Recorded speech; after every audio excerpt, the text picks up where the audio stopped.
네, 여러분 안녕하세요. 3주차 과제에 대한 해설 강의를 시작하겠습니다. 먼저 5번 문제부터 볼 텐데요. 5번이 정지에 있던 한 물체가 갑자기 폭발해서 두 조각으로 쪼개졌다.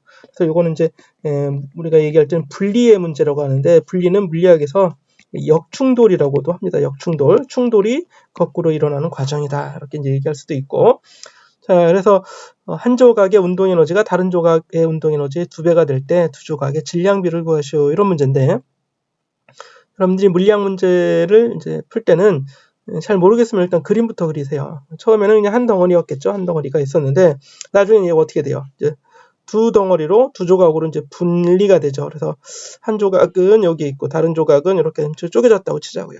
그래서 얘는 이제 왼쪽으로 가고 얘는 뭐 오른쪽으로 가고 이렇게 됐을 겁니다. 질량을 보면 얘는 이제 M1이라고 하고 얘를 M2라고 하자. 그리고 속력을 V1이라고 하고 V2라고 그렇게 해보죠. 그래서 1번 입자와 2번 입자로 이제 분리가 된 겁니다. 어쨌든 전체 질량은 뭐예요? M1 더하기 M2가 전체 질량이었겠죠. 자, 이 문제는 이제 충돌에 관한 문제이기 때문에 우리가 항상 운동량 보존 P 보존에 대한 걸 생각해 봐야 되고, 충돌 전, 분리 전과 후 이렇게 나누는 거죠. 그럼 분리 전에 운동량은 0이었습니다. 분리 후의 운동량은 M1이 V1이라는 속도를 가지고 M2가 V2라는 속력을 가졌는데 서로 방향이 반대죠. 그래서 한쪽을 플러스 방향이라고 하자면 다른 쪽은 마이너스 방향이 돼야 돼요. 그래야지만 어때요? 그래야지만 두 개를 더해서 전체 운동량을 더해서 0이 됐다는 얘기는 V1과 V2의 방향이 반대라는 얘기인데, 얘를 벡터로 해석하면 그냥 V1하고 V2 따로 둬도 되지만 크기와 방향을 부여하자면 이렇게 이제 마이너스로 써도 되겠죠. 마이너스로. 자, 그래서 요거는 잠깐 한번 보시면 여기를 지우고 마이너스로 한번 이렇게 표시를 해보겠습니다. 이렇게. 자, 이렇게 되면 결과적으로 M1 곱하기 V1은 M2 곱하기 V2 크기가 같다 이런 얘기죠. 운동량의 크기가. 그래서 방향 반대고 크기 같으니까 더해주면 0이 나오게 되는 겁니다. 충분히 이해했을 것 같고, 다음에 이제 운동 에너지 K라고 합시다. K를 보는데 운동 에너지는 보존 법칙이 없어요. 운동 에너지가 보존되는 원리는 없으니까 운동 에너지를 직접 구해보면 처음은 어쨌든 0이고 나중 운동 에너지는 얘네들이 속도를 갖게 됐잖아요. 그렇으니까 각각의 운동 에너지, 예를 들어 1번 입자의 운동 에너지는 2분의 1 M1 V1의 제곱이 돼야 되는 거고, 2번 입자의 운동 에너지는 K2라고 하자면 2분의 1 M2 V2의 제곱 이렇게 돼야 돼요. 근데 문제는 주어진 힌트는 한 조각의 운동 에너지는 다른 거의 2배예요. K1을 K2의 2배라고 하자고요. K1은 2 K2 이렇게 이제 식을 만들어 볼 수 있겠죠. 그러면 이걸 가지고 우리가 이제 분석을 해보면 2분의 1 M1 V1의 제곱은 2분의 1 M2 V2의 제곱의 몇 배? 그렇죠. 2배가 되는 거죠. 이렇게 되겠죠. 또 양변에 아예 2를 곱해주면 M1 V1의 제곱은 2 곱하기 M2 V2의 제곱 이런 식이 나오게 돼요. 그런데 우리가 맨 처음 운동량의 이 보존 법칙에서 M1 V1이 M2 V2하고 같다고 했잖아요. 그러면 얘를 이제 이용해 보면 M1 V1 얘는 뭐예요? M1 V1의 V1이죠. 이거는 M1 M2 V2에 또 V2를 곱한 거예요. 그래서 제곱이 된 거고 제곱이 된 거잖아요. 그런데 M1 V1하고 M2 V2는 같아요. 그래서 좌변에서 요거하고 우변에서 이거는 서로 같습니다. 이 원리에 의해서. 그러니까 V1은 2V2가 되겠죠. 이 식에 의하면. 그렇죠? M1 V1, M2 V2가 같으니까 이걸 약분해주면 V1은 2V2가 되는 겁니다. 그럼 이걸 가지고 다시 어디에 넣어요? 다시 운동량 보존식에 다시 가서 넣는 겁니다. 그럼 질량비를 구하라 그러면, 그래서 M1 대 M2라고 하자면, 아니면 이제 비율로 구해볼까요? M2분의 M1을 구하시오. 그러면 이 식에 의해서 M2분의 M1은 얼마예요? V1분의 V2가 되는 거죠. 그런데 V1은 2V2라고 했잖아요. 2V2. 여기서 V1이 2V2니까 2 V2분의 V2가 되고, 따라서 2분의 1이 되는 겁니다. 그럼 질량 B는 M2분의 M1을 계산하라 그랬으면 2분의 1이라고 답을 해주면 되고, 그러니까 여러분들이 직접 답을 쓰면 되겠죠. M2분의 M1은 2분의 1 아니면 M2가 M1의 2배, 그렇죠? M2는 2, M1 이렇게 써도 되겠죠. 그죠? 예. 그래서 이렇게 답을 쓰거나 이렇게 답을 쓰거나 뭐 답을 쓰면 되겠습니다. 이렇게 해서 질량 B는 뭐 2대1, 1대2 이런 식으로 그죠? 2대1이라고 해도 되고 1대2라고 해도 되고 뭐 답의 형태는 이게 뭐 객관식이 아니니까 이렇게 여러 가지로 나올 수 있겠습니다. 그래야지만 어때요? 그래야지만 질량이 크면 속도가 느린 거고 질량이 작으면 속도가 큰 거고 어쨌든 두 개를 곱해서 즉 MV가 같아지도록 만들어주는 겁니다. 그래야 운동량 보존 법칙이 성립하면서 문제의 조건인 운동에너지가 다른 운동에너지의 2배가 되도록 이런 형태로 이제 되는 거죠.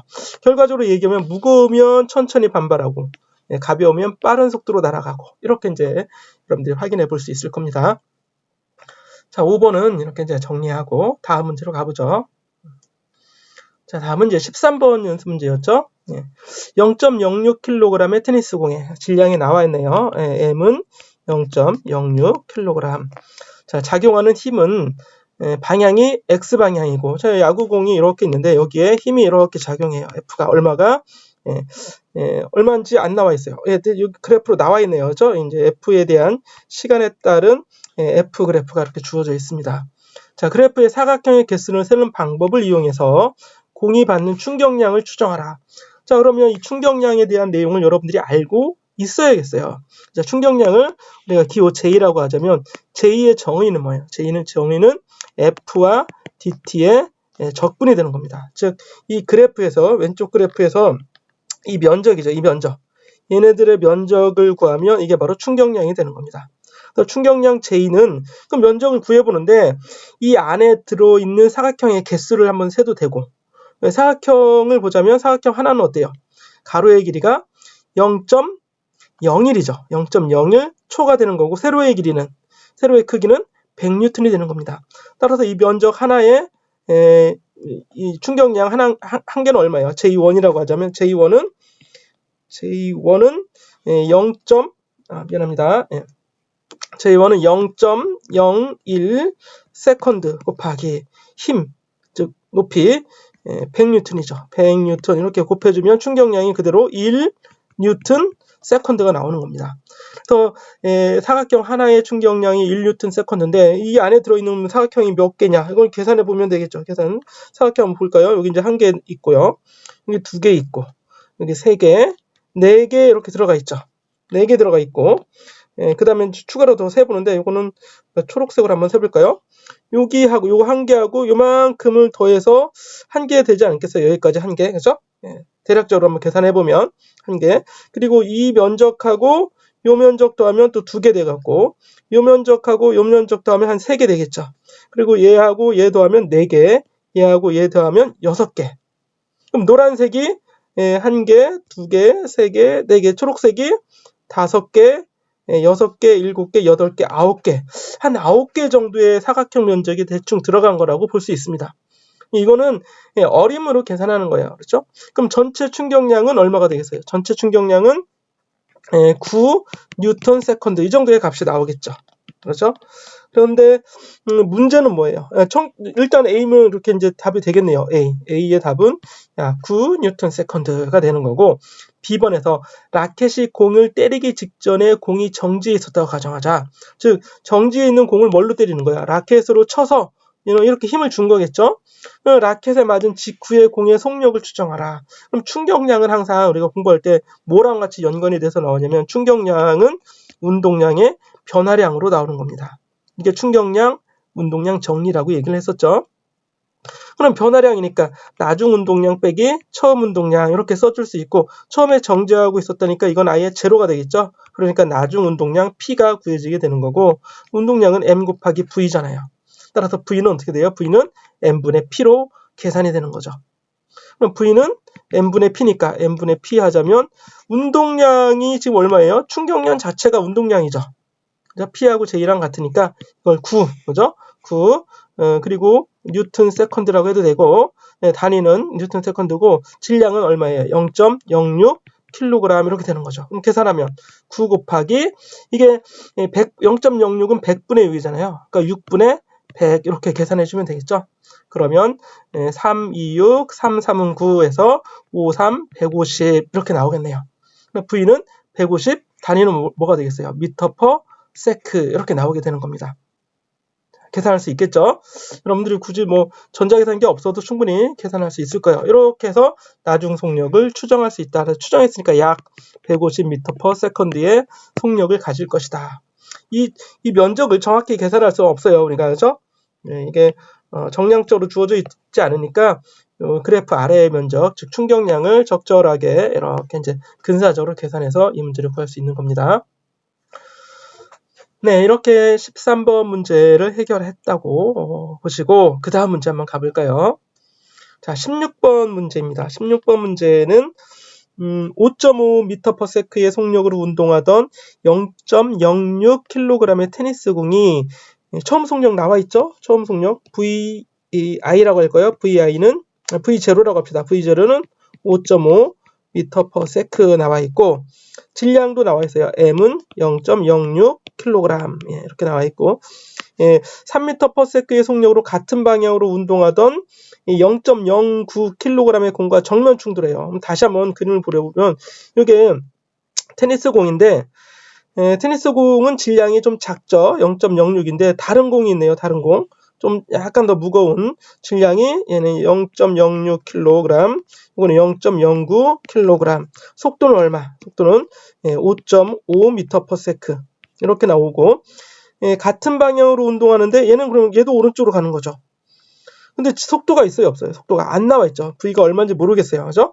그래서 이 두 번째 더 큰 뭐 테니스 공이라고 할까요? 정면 충돌합니다. 탄성 충돌이라고 가정할 때 충돌 직후 두 공의 속력과 운동 방향을 구하시오 그랬습니다. 이 문제는 이게 이제 충돌 전이죠. 충돌 후는 어떻게 되겠어요? 충돌 후는 얘가 다시 보겠습니다.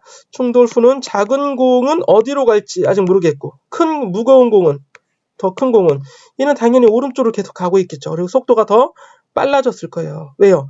뒤에서 밀어줬으니까. 이게 충돌한다는 얘기는 V는 5.5보다는 속력이 작아야 돼요. 그죠?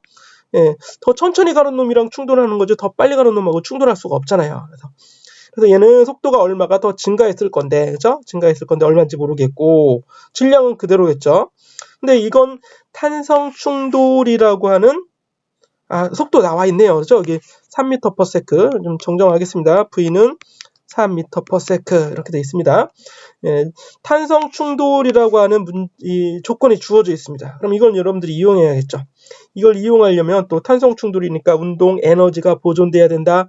처음 운동 에너지, 나중 운동 에너지, 충돌 후에 처음 운동 에너지, 충돌 후에 운동 에너지 다 구하려면 문제가 조금 어려워져요. 왜냐하면 2차식이 나오니까. 그렇게 하지 말고 탄성 충돌이라고 하면 상대 속도를 여러분들이 알고 있죠. 상대 속도. 충돌 전의 상대 속도와 충돌 후의 상대 속도는 크기가 같아요. 이걸 이용하는 겁니다. 그럼 상대 속도는 얼마예요? 자, 큰 공이 봤을 때 작은 공은 이 큰 공에게로 다가오고 있죠. 2.5m/s로 다가오고 있어요. 그렇죠? 이 속도의 차가 서로 충돌하는 속도가 되는 거죠. 그럼 충돌 후에는 2.5m/s로 서로 멀어지는 운동을 해줘야 돼요.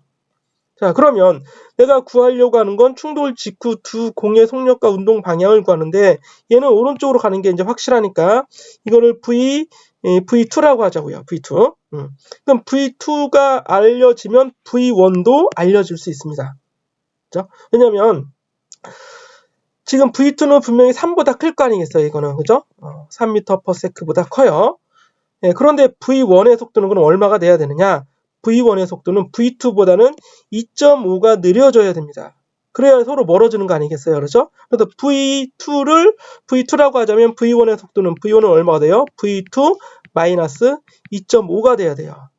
이해를 다 할 수 있나? 다 이해하는지 모르겠네요. 자, 충돌 후에 얘의 속도가 V2야.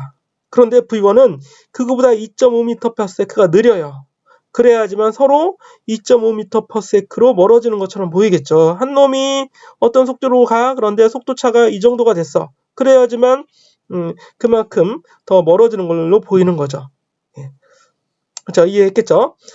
자, 그런데 V2가 어쨌든 3보다 크니까 얘는 0보다 큰 건 뻔해요. 그렇죠?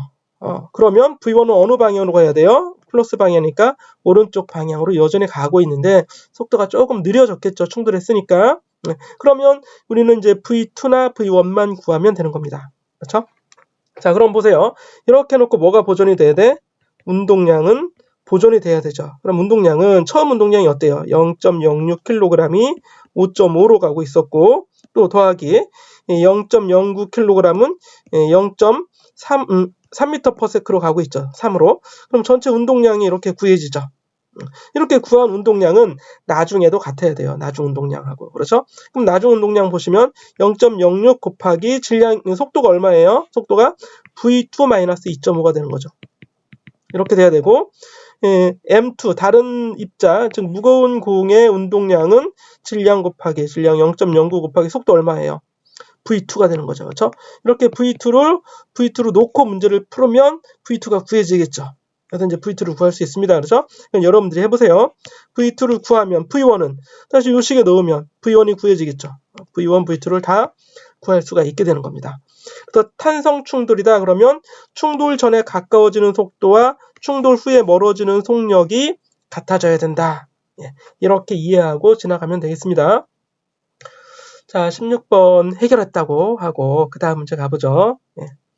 자, 이제 10번이 더 넘겨가서 이제 26번 문제입니다. 정지에 있는 방사능 핵이 전자 중성미자를 방출하면서 두 번째 핵으로 붕괴되었다. 서로 수직을 이루며 방출되는 전자와 중성미자의 운동량은 각각 9.6 곱하기 10-23, 6.1 곱하기 10-23이다. 두 번째 핵의 운동량의 크기와 방향을 구하시오. 핵물리학 문제를 푸는 것 같은데 결과적으로 어려운 핵물리학도 이렇게 보면 운동량 보존 법칙 그대로 적용해서 다 풀게 됩니다. 자, 보시면 어떤 핵이 있었죠? 이 핵이 있었는데 이게 방사능 핵이에요. 그래서 이제 전자와 중성미자를 방출하면서 붕괴가 돼요. 붕괴가 된다는 얘기는 이제 부서진 결과를 얘기하는 겁니다. 그럼 여기 안에 전자가 나오는데 전자가 어디로 하나 나와요? 위로 하나 나오고 또 중성미자는 90도를 이뤄서 왼쪽으로 이렇게 나오게 되는 거죠. 여기 이제 전자가 나오고 여기 이제 중성미자, 우리가 뉴트리노라고 해서 이렇게 뮤로 N으로 표시하기도 하는데 중성미자는 영어로 이제 뉴트리노라고 해요. 그래서 뭐라고 표시할까 이거를? 그냥 뮤라고 합시다. 뮤라고 하면 또 뮤 입자가 있어서 여러분들이 입자 물리학 가면 또 혼동이 될 수 있기 때문에 이거를 다른 입자 중성미자니까 N이라고 할까요? N이라고 하겠습니다. N은 이제 왼쪽으로 가는 거죠. 이렇게 전자와 중성미자가 이렇게 가는데 속도가 어떻게 돼 있어요? 속도는 안 주어져 있고 운동량이 주어져 있죠. 그럼 P2는 9.6 곱하기 10-23 단위는 일단 생략하겠습니다. 그리고 Pn은 왼쪽 방향으로 6.2 곱하기 10-23 돼서 P2가 조금 더 크죠. Pn보다는. 자, 그런데 이게 붕괴 전이죠. 이게 이제 붕괴 후가 되고 붕괴 전에 정지해 있었다고 했으니까 운동량 P는 0이 되는 겁니다. 하지만 붕괴 후에도 얼마가 돼야 돼요? 0이 돼요. 자, 그런데 전자는 위로 가고 있고 중성미자는 왼쪽으로 가고 있어요. 그러니까 이거 전체는 얼마예요? P2 더하기 Pn 더하기 또 뭐도 있어야 돼요. 여기에 나머지 핵이죠. 남은 핵. 이걸 P라고 하자고요. 우리가 구하려고 하는 그 핵의 두 번째 핵의 운동량의 크기와 방향을 구하라. 이제 이런 얘기예요. 자, 그러면 이 더한 걸 다 0으로 같아져야 되죠. 그러니까 P 값은 얼마가 나오겠어요? P는 P2 더하기 Pn의 마이너스가 이렇게 나와주면 되겠죠. 그래야지만 전체 더해서 0이 나올 테니까요. 그럼 P2는 위쪽 방향이고 Pn은 왼쪽 방향이에요. 그럼 P2가 조금 더 크니까 우리가 그림을 그려보면 이렇게 이제 그림을 그려볼 수 있고 P2와 Pn을 더하면 이렇게 이제 대각선 방향이 되겠죠. 이게 사실 P의 크기가 돼야 되는 거예요. 그죠? 물론 P는 요거 이제 반대로 이렇게 이제 P 벡터가 되겠고 요거는 이제 마이너스 P 벡터가 되는 거죠. 그래야지만 요게 마이너스 P가 돼서 얘네들을 더해주면 둘을 더해주면 이제 0이 나오는 거 아니겠습니까? 그죠? 이렇게 돼서 운동량의 이 두 번째 핵의 운동량의 크기를 구하는 건 쉬워요. 그죠? P는 루트 P2의 제곱 더하기 Pn의 제곱 이렇게 나오게 되는 거니까. 그죠? 자, 그리고 방향을 보면 이게 이제 우리가 세타라고 하자고요. 세타. 그럼 탄젠트 세타는 가로분의 세로 이렇게 되겠죠. 가로분의 세로. 그러니까 Pn분의 P2 이렇게 나와주면 되겠네요. 그렇죠? 그래서 세타는 6.2분의 9.0 6.2분의 9.6이 되고 세타의 크기를 직접 구하려면 탄젠트 인버스 6.2분의 9.6 이렇게 이제 구해주면 되겠죠. 이런 각도로 오른쪽 아래 아니면 대각선 방향으로 이렇게 이제 진행을 하게 되는 겁니다. 자, 이래서 이거 얼마 나오겠어요? 6.2의 제곱, 9.6의 제곱해서 루트에서 단위는 그 운동량 요 킬로그램 미터 퍼 세컨드로 집어넣어주면 되겠죠. 자, 구할 수 있겠죠? 예, 있을 거라고 생각하고 해설을 여기서 마치도록 하겠습니다.